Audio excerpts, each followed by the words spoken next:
Live now to Jonathan Hare in Rockhampton, which is bracing for its next flood emergency. Jonathan, what's the mood like there? Jess, the people here in Rockhampton are quite relaxed at the moment because they've been through floods before, but at the same time they're not becoming complacent because they know just how bad floods can get.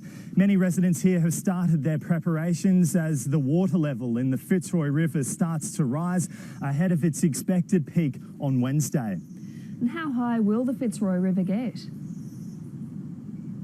Jess, it's expected to peak between 9 and 9.4 metres, which puts thousands of homes at risk of inundation. If it hits 9.4, it'll be Rockhampton's worst flood since 1954, and even worse than the floods that hit here in 2011. The Premier Annastacia Palaszczuk visited this region today to warn people of just how bad this flood could get. Jessie Dorset filed this report. Scheduled to visit cyclone-ravaged Proserpine today, the Premier diverted to Rockhampton after learning what's in store for the community in the coming days. This is going to be big.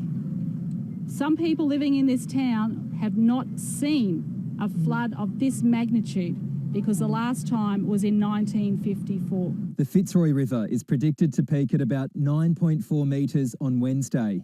We could see over 3,000 homes, residential homes, impacted. We could see over 1,500 businesses. So now is the time to prepare and now is the time to get ready. Hundreds of people are likely to evacuate and the airport is expected to shut by Monday for up to a week. People are going to do it tough for a little while. We'll have an evacuation centre ready for those who need to use it. Residents are all too familiar with how to prepare for flooding. We're cleaning up and getting ready for the Rocky 2017 flood. Yeah, we've had it all before. It's only a few years ago, so everyone should still be ready for it. Further north, help is just arriving. Here in North Queensland, residents are still cleaning up.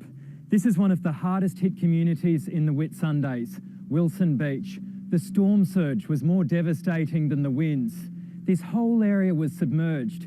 You can see they're making progress, but it's hard because the region is without power for a sixth night. SES volunteers have reached Chute Harbour. They cut their way in to Heather Anunu's house. It's such a relief to have it's such a relief to have these guys turn up and do something, start clearing things away and making it safe for him. They fell in love with the place for its views. Now it looks on to wreckage. At the end of the day, we're okay. And we are so grateful to our neighbours, so grateful. Major power poles were snapped in half during the storm and parts of the network must be completely rebuilt.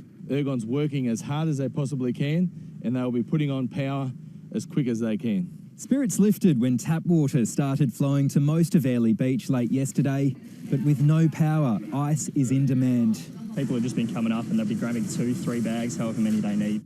And it will be for some time. Jessie Dorset, ABC News.